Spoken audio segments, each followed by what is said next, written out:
welcome.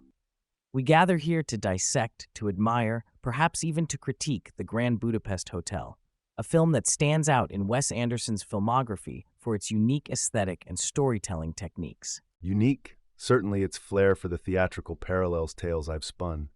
Yet does it not all but drown in its own style, prioritizing visual grandeur over narrative substance? But Orson, isn't there value in the visual? The comedy, the timing? Anderson has created a language that speaks beyond words, reminiscent of silent film days. Visual flares are tools, yes, but let's not overshadow the masterful use of suspense. Anderson knows how to hold attention, although, I dare say, without the subtlety of a Psycho or a Rear Window. Suspense, comedy, theatrics. You're all missing the point. Anderson's work is not just about style or narrative. It questions the very essence of cinema, breaking free from conventional filmmaking, much like the Nouvelle Vague encouraged. And yet, the preciseness, the meticulousness he applies to his craft, there's a touch to his obsessiveness that reminds me of, well, me. But does this meticulous attention to detail elevate the art, or does it merely serve as a beautiful prison, constraining true storytelling? It seems then Anderson's style is both his signature and his cell. Can it be that what enchants also entraps? His films, set pieces exquisitely detailed, narratives imbued with nostalgic whimsy. Yet, where does the balance tilt? Towards genius or mere affectation? Genius or affectation, a thin line indeed. But let's not be too quick to judge. After all, didn't some say similar things about Citizen Kane in its time? And indeed, where would we be if we did not dare to push the boundaries of our craft?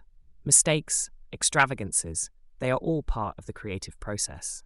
Pushing boundaries requires a fine balance, Charlie. One wrong move, and the art of suspense turns into melodrama. Melodrama or not, what matters is the intention, the defiance of norms. Wes Anderson, whether you adore or despise his methods, challenges the status quo, pushing cinema into uncharted territories. The question remains, is it the substance that defines the film, or is it the style? And in Anderson's case, is one indistinguishable from the other? Here we stand, at the precipice of exploration.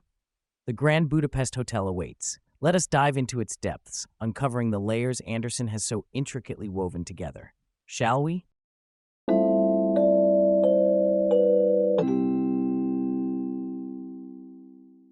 The Grand Budapest Hotel, a film that dances between the lines of reality and fantasy, showcases Wes Anderson's unparalleled ability to marry visual flair with narrative. I believe this union is fundamental, transcending mere decorative purposes. Orson, your cinematic endeavors have always leaned towards the theatrical. How do you perceive Anderson's approach? Indeed, Federico. In Anderson's world, every corner of the screen is brimming with purpose, much like my attempt in Citizen Kane to use set design not just as a backdrop, but as a narrative force. What strikes me about the Grand Budapest Hotel is its theatricality, its bravery in erecting elaborate sets that dare to dictate the story's rhythm. It's a bold stroke, rare in today's cinema. And yet, amidst this elaborate setup, one may argue that there's an element of dreaminess, a surreal touch typical of your films, Fellini. Dreams are the royal road to the unconscious. Precisely, Orson. Jean-Luc, how does this surreal aesthetic contribute to storytelling, in your view? Excuse my interjection, but dreams, that's where the meat of comedy lies. In the Grand Budapest Hotel, the visuals aren't just dreamy. They're comically expressive, adding a layer of humor through sheer exaggeration. But isn't this all an elaborate facade? A political statement against the mainstream cinema's inability to innovate? Anderson's visual style and narrative are indeed intertwined, but they smother the audience with aesthetic overindulgence, masking the lack of real substance. On the contrary, Jean-Luc, Anderson's attention to detail, both in visual presentation and narrative structure, is meticulous, almost Kubrickian, if I may. It's this precision that elevates the storytelling, crafting a world that's immersive and, importantly, believable within its own unique logic. I observe his masterful use of visual cues to guide the narrative, a method I employed fervently. Suspense, after all, is about what's shown and what's concealed. Anderson has a knack for revealing just enough, employing symmetry and color with almost voyeuristic precision to lead the audience through the labyrinth of his tale. Yet we're dancing around the fire without acknowledging it. This integration, this so-called binding of visual style and narrative structure, it's nothing but a political statement, an escapade into the whimsical to critique what cinema has become, or perhaps what it always was. Politics, Jean-Luc? No. Cinema is theater. It's spectacle. It's not just a vehicle for your politics. Anderson, like any true artist, uses every tool at his disposal to tell his story. And if those tools include elaborate set designs and a flamboyant visual style, then so be it. The visuals do more than just tell the story. They're a part of the comedy. It's all in the details, the visual gags, the timing. Comedy isn't simple. It's complex, layered, much like Anderson's visuals. It's fascinating how a single film can be a prism through which so many unique perspectives, each reflecting its own truth about the art of cinema, can be observed. Anderson's Grand Budapest, through its visual style intertwined with narrative, seems to have become a battleground for our own cinematic philosophies.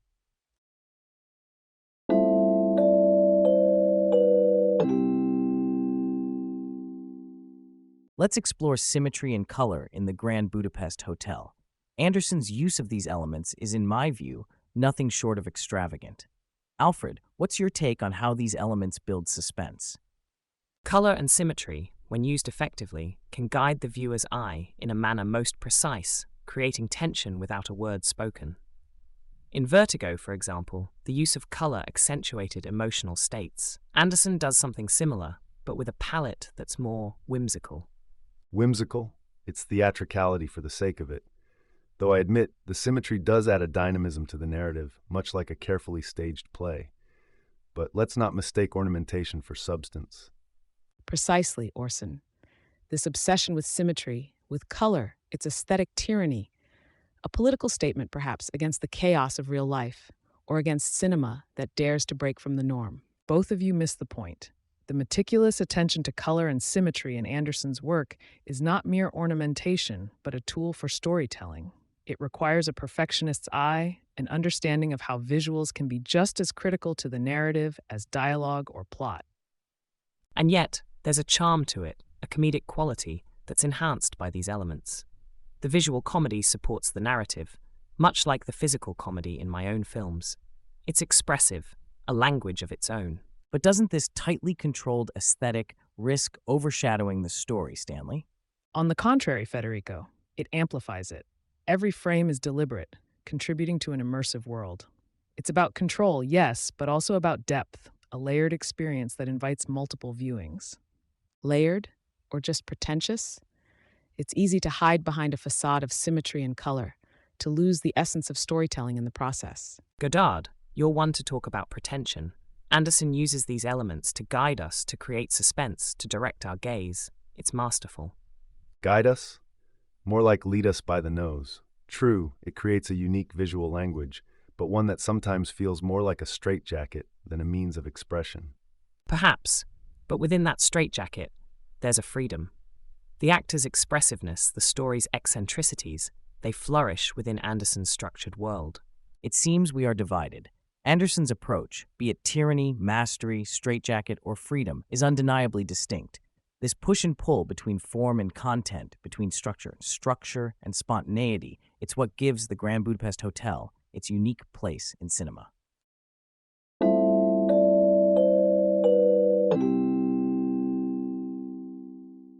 We're diving into the utilization of miniatures and practical effects versus CGI in the Grand Budapest Hotel. Wes Anderson has long championed the tangible in an era dominated by the digital. Thoughts on this approach? It's like returning to the roots of magic in cinema. Miniatures create a spectacle, a theater of the absurd that's utterly captivating. In my time, we had to innovate with what we had, and it seems Anderson is keeping that torch burning. It's not just nostalgia, it's theatricality. Indeed, the notion of the theatrical resonates strongly with Anderson's work. There's something inherently humorous and charming about miniatures. They invite you into the world, just like the stage of a silent film. It demands a suspension of disbelief that CGI simply cannot replicate. Precision, my friends, that's the game here. Practical effects demand it, and it's something I've always respected.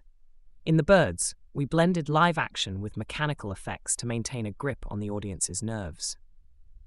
Anderson's miniatures, while not horrifying, command similar respect for their craftsmanship and attention to detail.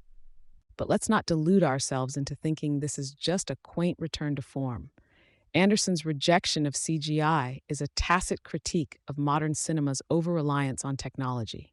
He's making a statement on the artificiality pervading our visual narrative culture.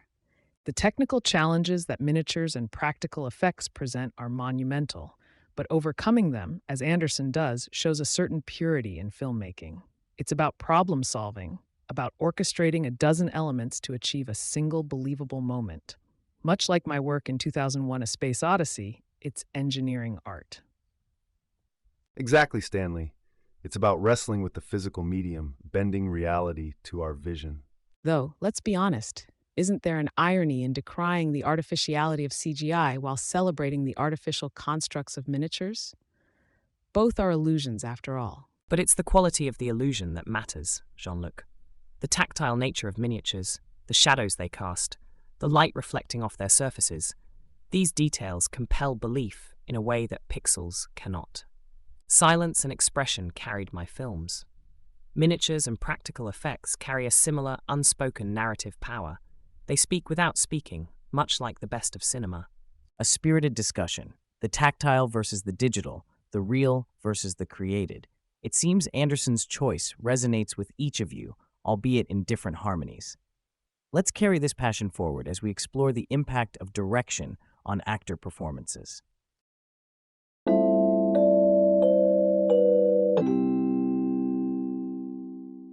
Let's delve into how Wes Anderson's direction impacts actor performances in the Grand Budapest Hotel. Orson, your thoughts? Wes Anderson, much like a puppeteer, maneuvers his actors with a precision that's almost Shakespearean. The result is a stylized yet deeply human performance. It's a blend of the theatrical and the cinematic that few directors can achieve. Ah, but there is a certain uniformity, no? Every actor, regardless of their history or style, becomes a Wes Anderson caricature. This uniformity is quite jarring. I believe there's a charm in that uniformity.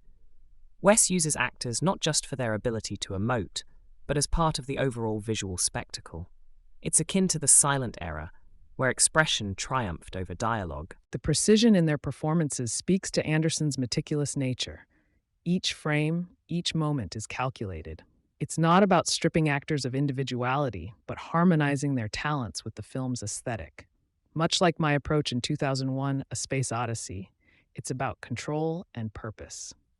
While I admire the craftsmanship, I wonder if the psychological depth truly matches that of, say, Vertigo. Anderson's actors are placed in a box, splendidly decorated, but a box nonetheless. The suspense, the underlying tension in performances, seems secondary to the style. You raise an intriguing point, Alfred, but isn't this meticulous control and the unique box Anderson places his actors in what gives the film its distinct flavor? Exactly, Federico.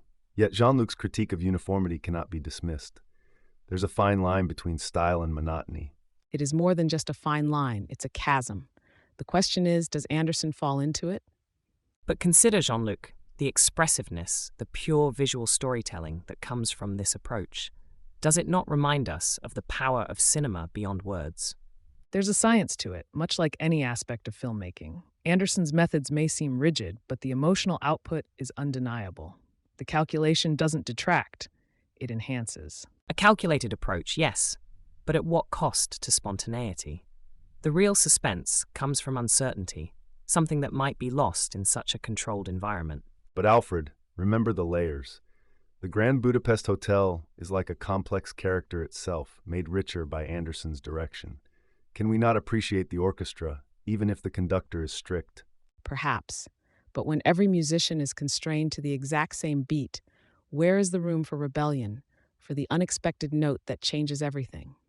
And so we see that Anderson's directorial style is as much a point of contention as it is admiration.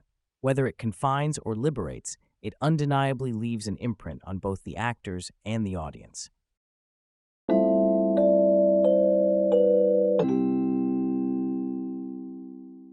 We now delve into the realm of eccentric characters and ensemble casts, a hallmark of Wes Anderson's cinematic universe.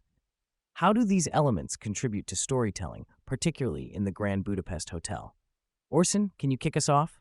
Anderson uses his characters like chess pieces in a grand theatrical game, each move deliberate, each character fraught with complexity.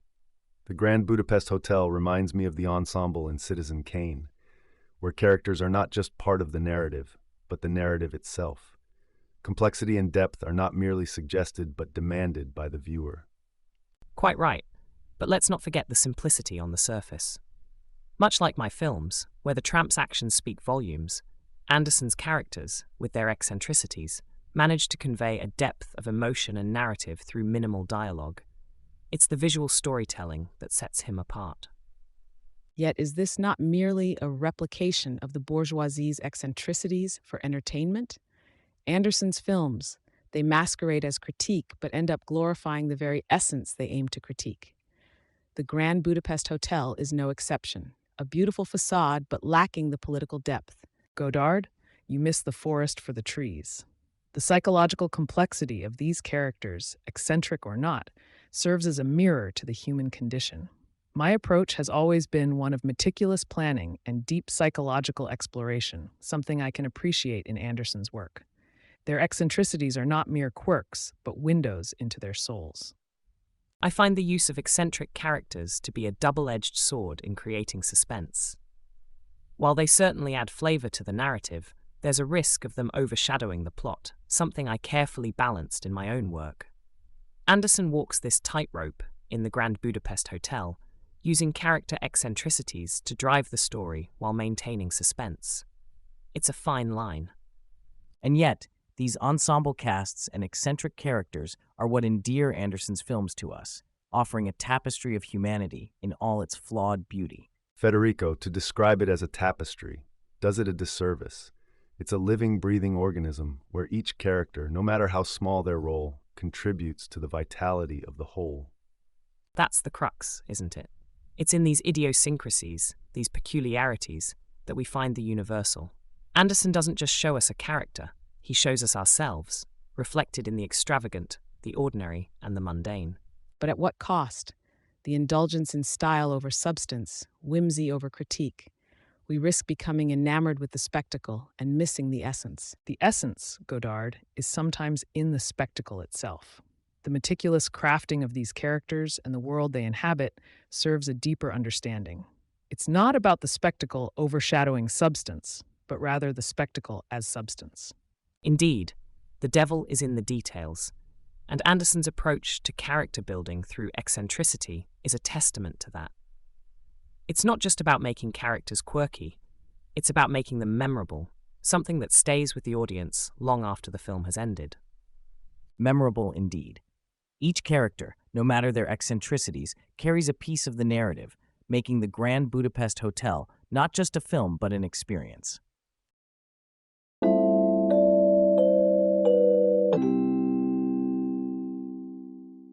Let's delve into nostalgia and loss in the Grand Budapest Hotel. How do cinematic techniques underscore these themes? Nostalgia, it's the theatricality of it all, the lament for a bygone era. Anderson uses the frame within a frame technique, not unlike a play within a play, layers revealing layers, history unfolding haplessly. It's a trick as old as the hills, yet he makes it new. But is this true nostalgia or a pastiche? The film indulges in a kind of aesthetic nostalgia that's more decorative, less substantial. It avoids the political, the gritty reality. It's an escapism that forgets the blood that was spilled. To me, the portrayal of loss through the character's actions and very little dialogue speaks volumes. A raised eyebrow, a stuttered word, these say more about loss than any diatribe. It's not what's lost, but how they live with that loss, mirrored in the meticulous symmetry, the ordered chaos of the frame. It's poetry in motion. Suspense, my forte, but here's the thing. You create deeper suspense with loss hanging the sword of Damocles over your characters. Anderson, he does this subtly with his camera movements, the sudden zooms, the unexpected shifts in perspective.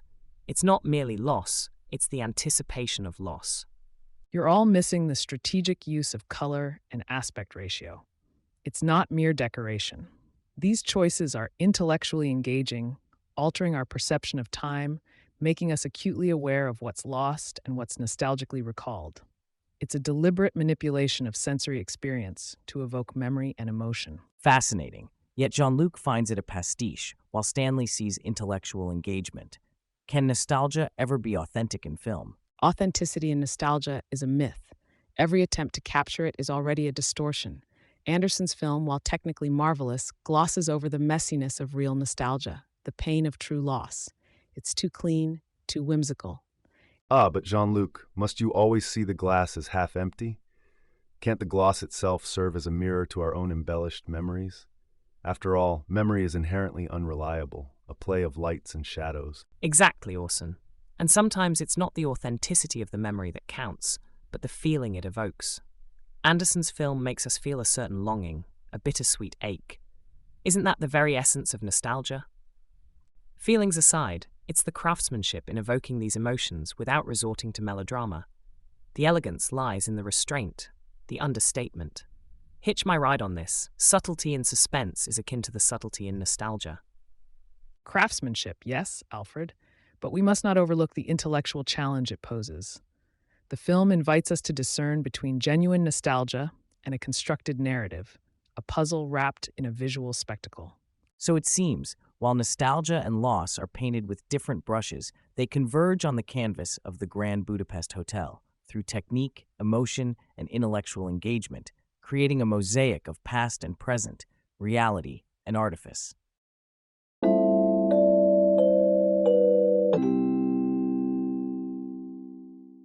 The sheer abundance of literary and historical references in the Grand Budapest Hotel provide a unique texture, reminiscent of the surreal interplay we see in Fellini's own works.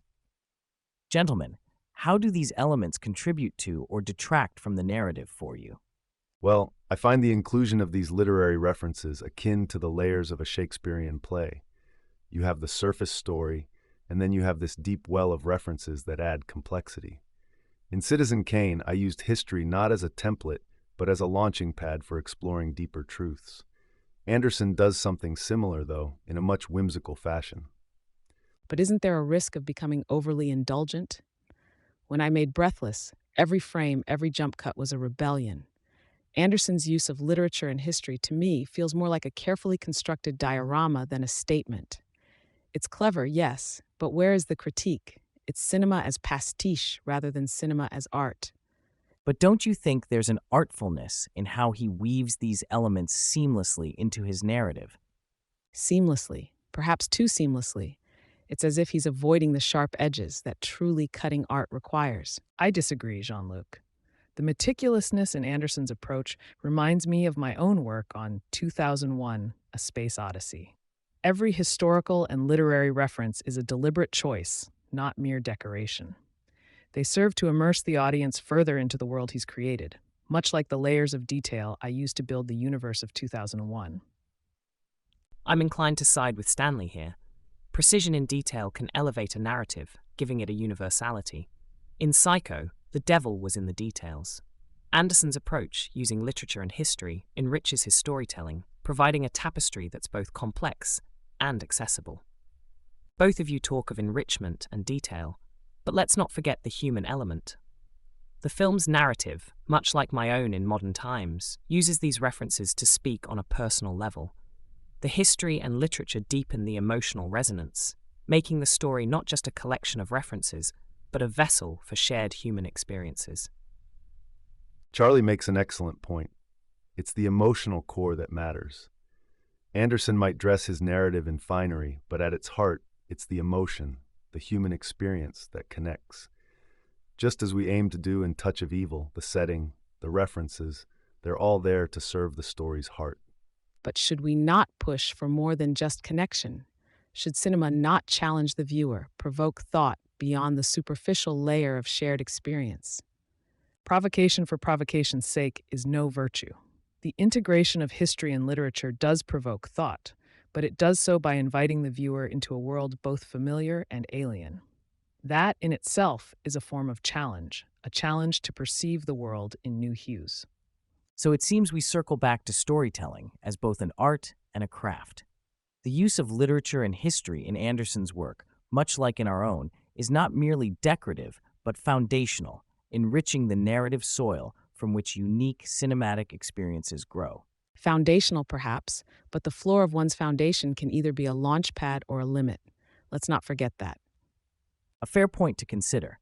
And yet, through our debate, it's clear that whether as a launch pad or a limit, the use of historical and literary layers in the Grand Budapest Hotel offers a richness that both complements and complicates the cinematic experience.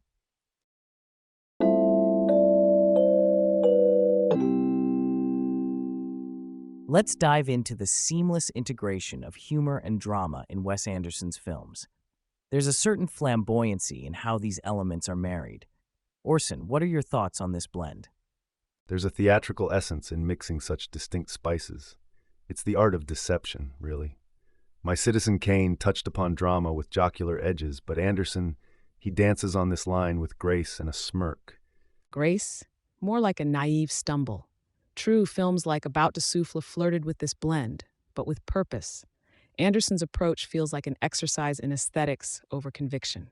Laughter is the tonic, the relief, the surcease for pain. My films have always danced between shadows and light. Wes, in that sense, is a choreographer who understands that even in the darkest moments, a sliver of comedy can illuminate the path. Precision in this integration is what creates masterpieces. My Dr. Strangelove is a parade of doom wrapped in comedy, meticulously balancing the scales. Anderson's technique is admirable, though leaning more on whimsy than the apocalyptic. Comedy and drama are not bedfellows but conspirators. They plot to ensnare the audience, keeping them on edge. My North by Northwest was a blend, yet always with a finger on the pulse of suspense. Anderson, however, is like a child playing with matches, fascinated by the flame but unaware of the fire. But isn't there beauty in such innocence, Alfred? Beauty, perhaps, but not brilliance. It's the difference between a magician and a mime. Both captivate, but only one reveals the trapdoor beneath our feet. A magician, eh? Anderson might just be a sorcerer then, brewing a concoction that few of us dare to drink. Sorcerers and magicians, yet we discuss cinema, not fairy tales. Anderson's world is too twee, too insulated. Where is the reflection of reality, the political charge? Not every story needs to shout its meaning from the rooftops. There's strength in subtlety, in the gentle touch of humor amidst turmoil. Exactly, Charlie. The craft lies not in the volume of one's message, but in the clarity of its resonance. Clarity or not, there's a risk of trivializing the issues at hand. The world is not a stage for mere amusement. Yet within every jest, there's a truth waiting to be acknowledged. Anderson, like each of us, navigates this tightrope, no? Offering both a diversion and a mirror. And so the jest becomes the sharpest critique, if one is keen to look beyond the facade. A critique wrapped in velvet, perhaps too soft to stir action. Softness can be its strength, a whisper amongst shouts. It's the seamless weaving of these elements that crafts a narrative which endures beyond mere entertainment. Endurance in art requires more than whimsy. It demands a confrontation with our world, our politics. And so Wes Anderson's tapestry, his world, elicits a spectrum of thoughts, a testament to the complexity of integrating humor with drama in a stylized narrative.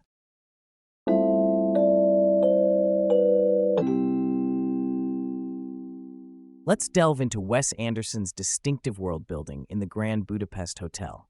His techniques are as whimsical as they are meticulous, crafting a universe that few can parallel. Thoughts? It's akin to stagecraft, isn't it? A grand illusion, meticulously planned to the last detail. Anderson built a world that's expansive yet intimate, much like the elaborate sets of Citizen Kane.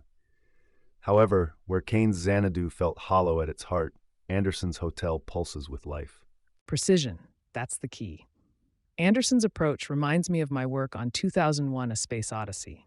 Every element is calculated. His world isn't just about the aesthetic. It's about creating an environment where the characters' peculiarities feel just right, a feat not accomplished through serendipity, but through exacting precision. But let's not romanticize it excessively. Isn't this meticulous world building also a form of escapism? While on the surface it might seem innovative, it essentially repackages nostalgia, serving it on a silver platter to an audience looking for respite from modern cinema's chaos. It's decorative, sure, but is it truly revolutionary? The whimsy, the charm, it all comes together beautifully. creating an escape, yes, but also a mirror to our peculiarities. In modern times, I use the factory settings, the gears and machinery, to reflect on humanity and its quirks. Anderson's hotel is similar. It's not just a place but a character, reflecting the eccentricities of its inhabitants. I must interject. The ornate nature of Anderson's world, while visually enthralling, does little to enhance suspense. It's decorative, yes, but what does it truly add to the narrative's tension? In Psycho, every element of the Bates Motel was designed to unnerve, to disquiet.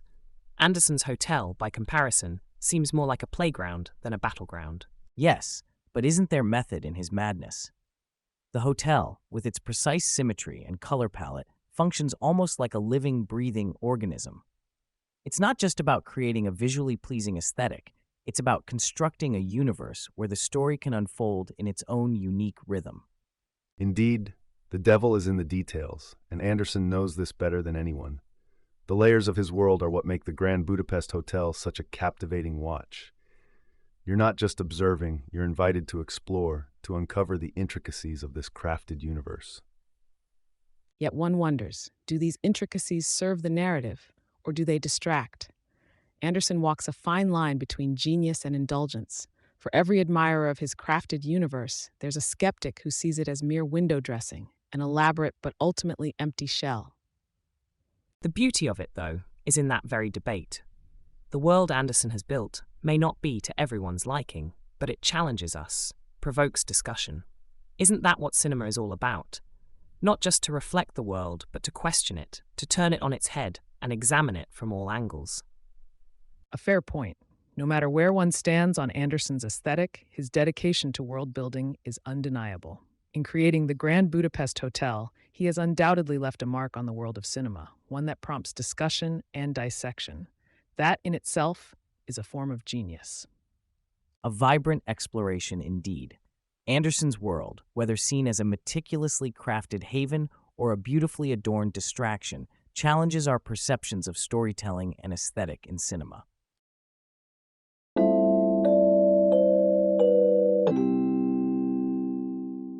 We delve into the legacy of the Grand Budapest Hotel within modern cinema and its standing in Wes Anderson's oeuvre. Orson, your thoughts? Anderson has crafted more than a movie. It's a meticulously designed opera without a single note out of place. Like my Citizen Kane, it disrupts norms, but here lies the rub. I see an obsession with form over substance. Are we celebrating the facade, neglecting the essence? Orson, precisely my grievance.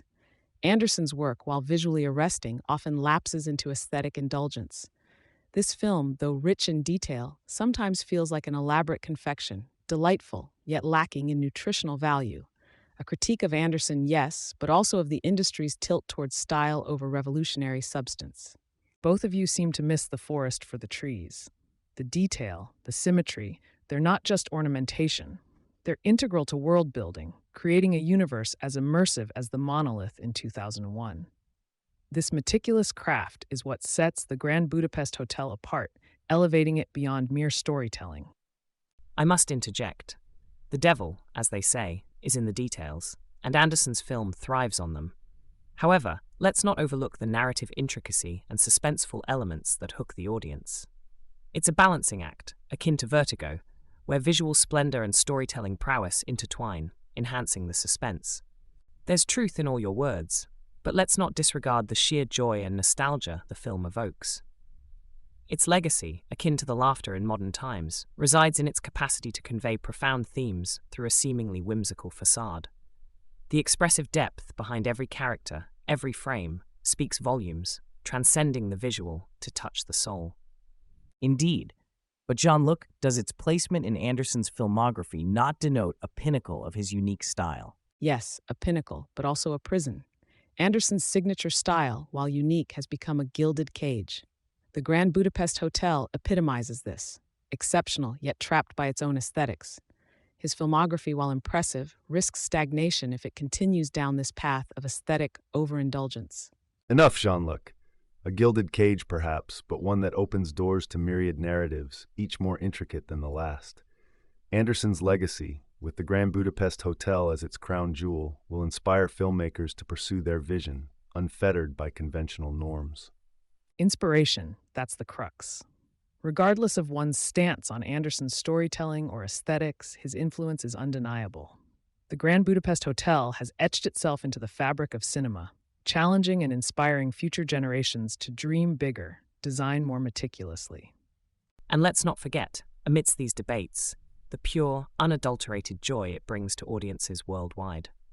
Its legacy, much like mine, will be measured not just in cinematic milestones, but in the smiles and memories it leaves behind. Indeed, Charlie, it's that blending of humor with drama, all encapsulated within Anderson's distinct visual style, that ensures the Grand Budapest Hotel will be remembered and revered. Its place in modern cinema and within Anderson's body of work is both a testament to storytelling excellence and a beacon for future cinematic endeavors. As our conversation has artfully demonstrated, the Grand Budapest Hotel provokes thought, challenges convention, and above all, remains unforgettable. Its legacy in modern cinema and Anderson's filmography is multifaceted, a source of inspiration, critique, and enjoyment. Whether viewed as a meticulously crafted art piece or an innovative narrative, it continues to resonate, ensuring its place in cinematic history.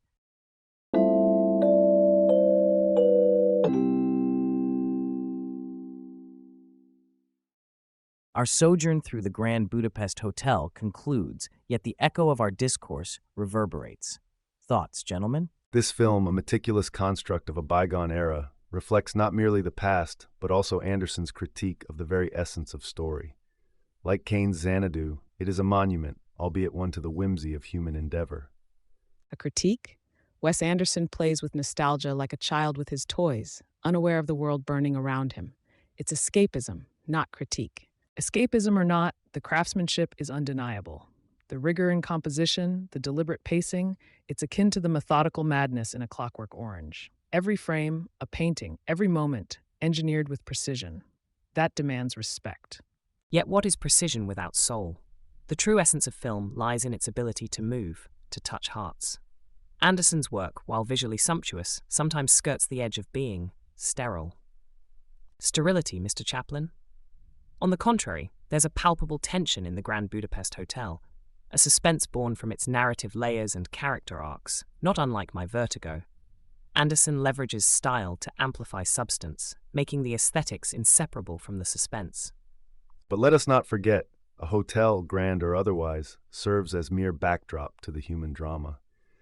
Anderson captures this well, though perhaps with a touch too much frivolity. Frivolity, yes, but where is the rebellion? Cinema, to me, should challenge, provoke. Anderson's work is too comfortable, too satisfied with mere aesthetics. Discomfort is not the sole metric of value, Godard.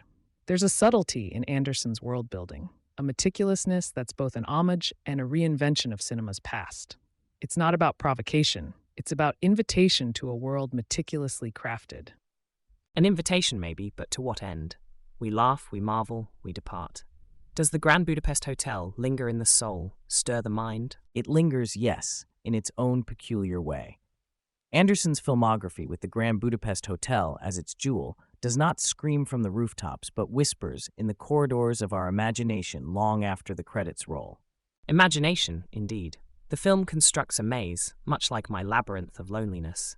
Its legacy lies not in its immediate grasp, but in the lingering touch of its velvet gloves, subtle, yet unforgettable. Unforgettable? Perhaps.